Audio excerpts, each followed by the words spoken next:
एक सवाल है और ऑनेस्टली इसका जवाब तुम्हारा पूरा करियर डायरेक्शन बदल सकता है। क्या कभी तुम्हें ऐसा लगा है कि तुम मेहनत तो बहुत करते हो लेकिन रिजल्ट कहीं और चला जाता है? ऑफिस में कुछ लोग होते हैं जो ज्यादा बोलते नहीं, ज्यादा हसल दिखाते नहीं, लेकिन हर इंपॉर्टेंट डिसीजन में उनका नाम अपने आप आ जाता है। ये लोग लकी नहीं होते, ये ज्यादा इंटेलिजेंट भी नहीं होते। इनके पास कुछ ऐसी स्किल्स होती हैं जो दिखती नहीं हैं लेकिन साइलेंटली सब कुछ बदल देती हैं। आज की इस वीडियो में हम उन्हीं इनविजिबल स्किल्स की बात करेंगे। कोई मोटिवेशन नहीं, कोई थ्योरी नहीं, सिर्फ रियल बिहेवियर जो हाई परफॉर्मर्स को अलग बनाता है। अगर तुम सच में समझना चाहते हो कि डिफरेंस कहां बनता है तो वीडियो स्किप मत करना, क्योंकि यहां हर लाइन किसी ना किसी जगह तुम्हारी डेली लाइफ से टकराएगी। जरा एक सीन इमेजिन करो। ऑफिस का वही फ्लोर, वही डेस्क, वही टाइमिंग। सुबह 9:30 बजे दो लोग एंट्री करते हैं। एक तेज कदमों से चलता हुआ, फोन हाथ में, ईमेल्स चेक करते हुए, कंधों पर स्ट्रेस लटकाए हुए। दूसरा शांत है, ना जल्दी ना दिखावा, बैठकर सिस्टम ऑन करता है और काम शुरू कर देता है। दिन खत्म होता है, पहला इंसान थका हुआ है लेकिन मन में एक अजीब सा सवाल है, इतनी मेहनत के बाद भी नोटिस क्यों नहीं हो रहा? और दूसरा, उसके काम की क्वाइटली चर्चा हो रही है, ना उसने ज्यादा बोला ना ज्यादा दिखाया, बस रिजल्ट छोड़ गया। यहीं से आज की पूरी बात शुरू होती है। हम में से ज्यादातर लोग ये मानकर चलते हैं कि परफॉर्मेंस इज इक्वल टू मेहनत। जितना ज्यादा काम, जितना ज्यादा दबाव, जितनी ज्यादा स्पीड, उतनी ज्यादा वैल्यू। लेकिन रियल लाइफ में ये इक्वेशन अक्सर काम नहीं करती। क्यों? क्योंकि हाई परफॉर्मर्स अलग खेल खेलते हैं। हाई परफॉर्मर वो नहीं होता जो सबसे पहले ऑफिस आता है या सबसे आखिर में निकलता है। हाई परफॉर्मर वो होता है जिसका दिमाग क्लियर होता है जब बाकी लोग कंफ्यूज्ड होते हैं। वो इंसान नहीं जो हर काम करता है, बल्कि वो जो सही काम करता है। यहां एक अनकंफर्टेबल ट्रूथ है। अगर सिर्फ मेहनत से सक्सेस मिलती तो मजदूर सबसे अमीर होते। अगर सिर्फ बिजी रहने से ग्रोथ होती तो हर स्ट्रेस्ड इंसान टॉप पोजीशन पर होता। लेकिन ऐसा नहीं है। मतलब प्रॉब्लम मेहनत में नहीं है, प्रॉब्लम डायरेक्शन में है। हाई परफॉर्मर्स की सबसे बड़ी पहचान यह है कि वो अपने काम को रिएक्शन मोड में नहीं करते। एवरेज परफॉर्मर का दिन कुछ ऐसा चलता है।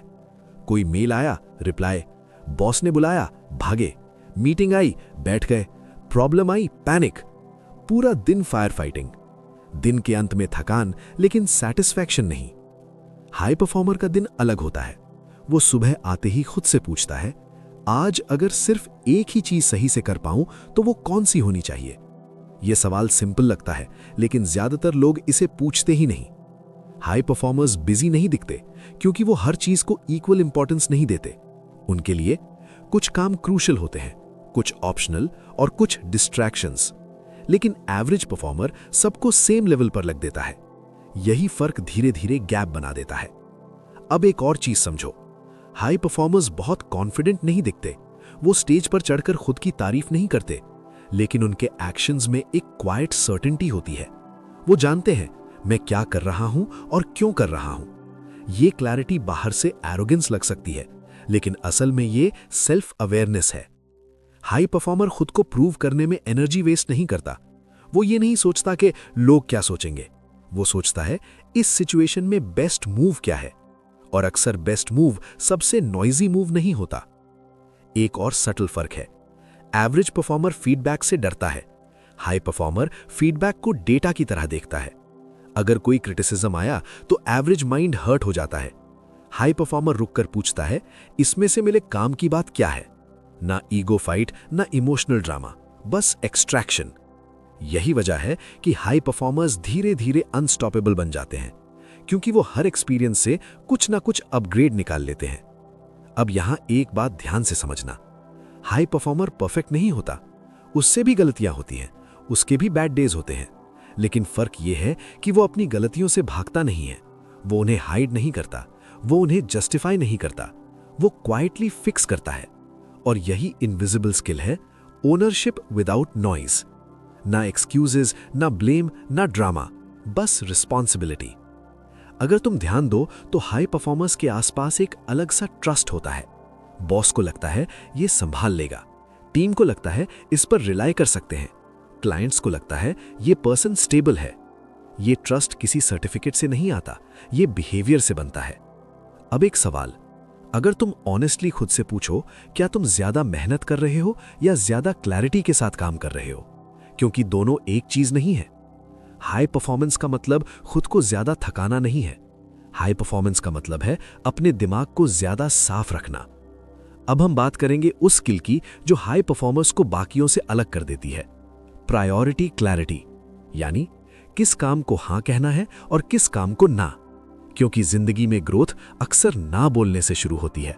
एक बहुत कॉमन सीन है, बॉस बोलता है ये भी देख लेना, क्लाइंट मैसेज करता है बस एक छोटा सा चेंज, कॉलीग आता है 5 मिनट चाहिए, और तुम हर बार इंस्टिंक्टिवली बोलते हो हां कर लूंगा।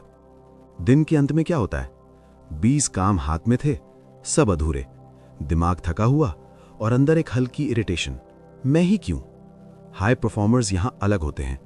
वो इनसेंसिटिव नहीं होते, वो लेजी नहीं होते, लेकिन वो हर रिक्वेस्ट को ऑटोमेटिक यस नहीं बनाते। यही स्किल बाहर से रूड लग सकती है, लेकिन अंदर से ये प्रोफेशनल मैच्योरिटी है। प्रायोरिटी क्लैरिटी का मतलब ये नहीं कि तुम कम काम करते हो, इसका मतलब है तुम कम लेकिन सही काम करते हो। एवरेज परफॉर्मर प्रायोरिटी को प्रेशर से डिसाइड करता है। जो ज्यादा जोर से बोले वो इंपॉर्टेंट, जो सीनियर हो वो अर्जेंट, जो सामने खड़ा हो वो पहले। हाई परफॉर्मर प्रायोरिटी को इंपैक्ट से डिसाइड करता है। वो पूछता है अगर ये काम आज हो गया तो क्या रियल डिफरेंस पड़ेगा? अगर आंसर अनक्लियर है तो काम वेट कर सकता है।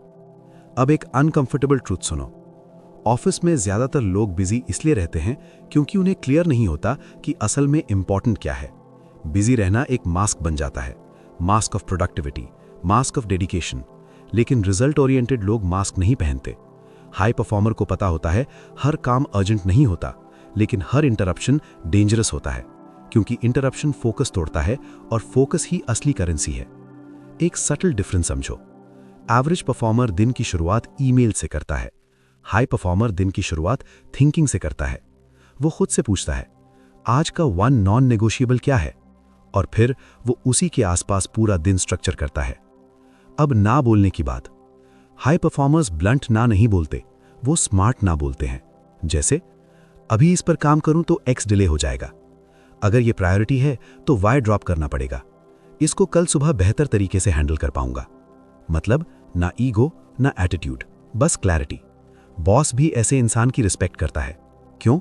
क्योंकि वो देख पाता है ये इंसान सिर्फ काम नहीं कर रहा, ये डिसीजन ले रहा है।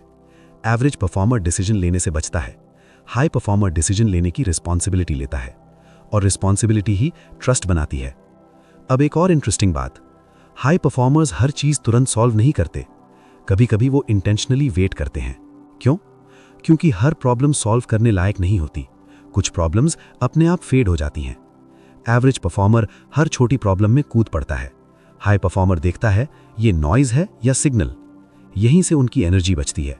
Energy saved is equal to better thinking, better thinking is equal to better moves.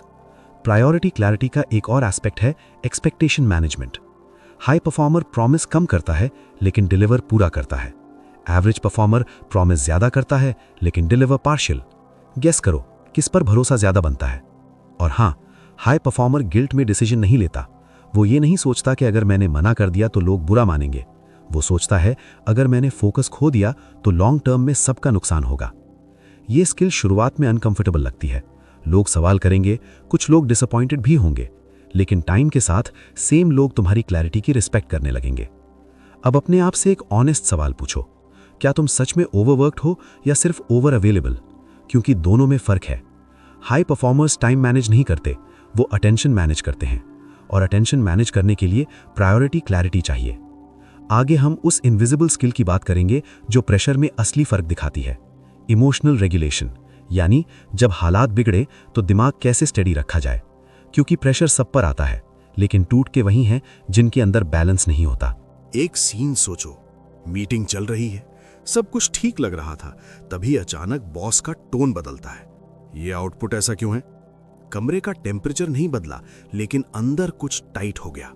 दिल की धड़कन तेज, दिमाग में आवाज, अब क्या बोलूं? यहीं पर दो रास्ते खुलते हैं। एवरेज परफॉर्मर इस पल में इमोशन को स्टीयरिंग व्हील दे देता है, या तो डिफेंसिव हो जाता है, या जस्टिफाई करने लगता है, या चुप हो जाता है, अंदर ही अंदर टूटते हुए। हाई परफॉर्मर का रिएक्शन अलग होता है। उसका दिल भी तेज धड़कता है, उसको भी अनकंफर्टेबल लगता है। फर्क ये है, वो उस फीलिंग को कंट्रोल रूम में घुसने नहीं देता। इमोशनल रेगुलेशन का मतलब इमोशन लेस बन जाना नहीं है। हाई परफॉर्मर्स रोबोट्स नहीं होते, वो भी फील करते हैं, लेकिन वो ये समझते हैं हर फीलिंग को एक्शन में बदलना जरूरी नहीं। प्रेशर का सबसे बड़ा नुकसान स्किल को नहीं, क्लैरिटी को होता है। प्रेशर में इंटेलिजेंट लोग भी स्टूपिड डिसीजंस ले लेते हैं। हाई परफॉर्मर का फोकस होता है पहले दिमाग स्टडी, फिर सॉल्यूशन। एक सटल ट्रूथ समझो, प्रेशर बाहर से नहीं आता, प्रेशर उस कहानी से आता है जो हम अपने दिमाग में बना लेते हैं। अगर ये खराब हो गया तो, अगर इंप्रेशन बिगड़ गया तो, अगर ये मेरी गलती निकली तो। हाई परफॉर्मर उस कहानी को पॉज कर देता है। वो खुद से पूछता है, अभी इस मोमेंट में मेरे कंट्रोल में क्या है? ये सवाल इमोशन को श्रिंक कर देता है। एवरेज परफॉर्मर पास्ट या फ्यूचर में फंस जाता है, हाई परफॉर्मर प्रेजेंट में एंकर करता है। अब एक प्रैक्टिकल डिफरेंस देखो। क्लाइंट एंग्री मेल भेजता है, एवरेज रिस्पॉन्स तुरंत रिप्लाई, थोड़ा डिफेंसिव टोन, ज्यादा एक्सप्लेनेशन। हाई परफॉर्मर क्या करता है? पॉज, मेल पढ़ता है, इमोशन सेटल होने देता है, फिर रिप्लाई करता है, क्लियर, शॉर्ट, सॉल्यूशन फोकस्ड। क्यों? क्योंकि हाई परफॉर्मर जानता है गुस्से में लिखा गया मेल करियर में परमानेंट डैमेज कर सकता है। इमोशनल रेगुलेशन का एक और एंगल है ego management. Average performer feedback को सेल्फ वर्थ से जोड़ लेता है। उन्होंने मेरे काम को क्रिटिसाइज किया, मतलब मैं ही खराब हूं। हाई परफॉर्मर फीडबैक को प्रोसेस से जोड़ता है। इस अप्रोच में गैप है, चलो फिक्स करते हैं। यही फर्क उसे सीखने देता है। जहां ईगो एक्टिव होता है, वहां लर्निंग बंद हो जाती है। हाई परफॉर्मर्स अपॉलॉजी से नहीं डरते। अगर गलती उनकी है, वो साफ बोलते हैं, हाँ ये मेरी रिस्पॉन्सिबिलिटी थी। No drama, no self attack, बस ओनरशिप। और यही ओनरशिप इमोशन को स्टेबल रखती है। एक्सक्यूजेस इमोशन को बढ़ाते हैं, ओनरशिप इमोशन को शांत करती है। अब एक ट्रुथ, ज्यादातर लोग इमोशनली अनस्टेबल इसलिए होते हैं क्योंकि वो हर सिचुएशन को पर्सनल बना लेते हैं। हाई परफॉर्मर सिचुएशन को सिचुएशनल रखता है। काम इक्वल्स टू काम, इंसान इक्वल्स टू इंसान, दोनों को मिक्स नहीं करता। इमोशनल रेगुलेशन का मतलब स्लो बनना नहीं है। हाई परफॉर्मर्स फास्ट भी होते हैं, लेकिन अंदर से क्लियर होते हैं।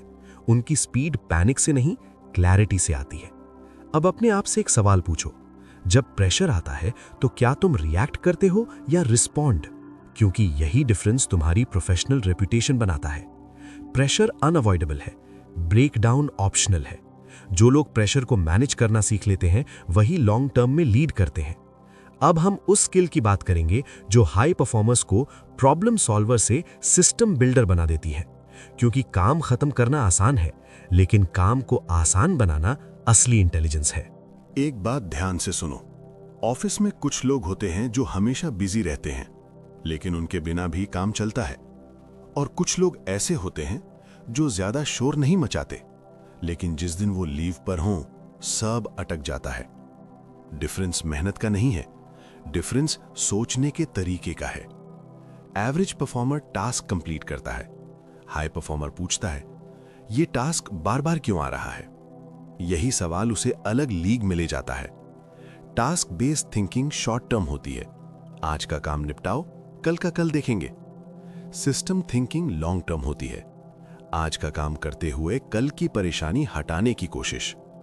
एक सिंपल एग्जांपल लो, हर हफ्ते सेम रिपोर्ट बन रही है, same data, same format. Average approach, चलो बना देते हैं, आदत हो गई है। हाई परफॉर्मर का दिमाग, इसमें 2 घंटे क्यों लग रहे हैं? वो टेम्पलेट बनाता है, ऑटोमेशन सोचता है, प्रोसेस सिंप्लीफाई करता है।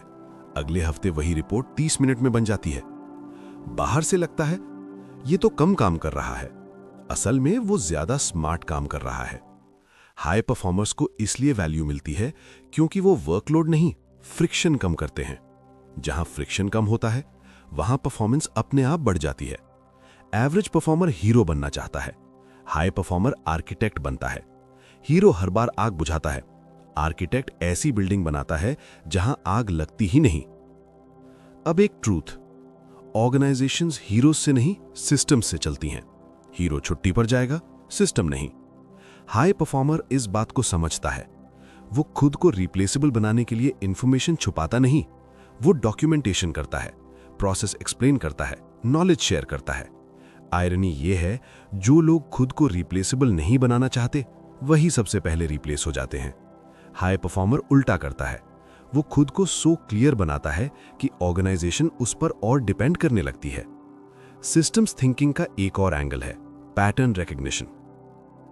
हाई परफॉर्मर प्रॉब्लम्स को आइसोलेटेड इंसिडेंट्स की तरह नहीं देखता, वो पैटर्न देखता है। हर महीने यही इशू क्यों आ रहा है, हर क्लाइंट इसी स्टेप पर क्यों अटक रहा है। पैटर्न दिखते ही सॉल्यूशन ऑब्वियस होने लगता है। एवरेज परफॉर्मर सिम्टम फिक्स करता है, high performer root cause fix करता है।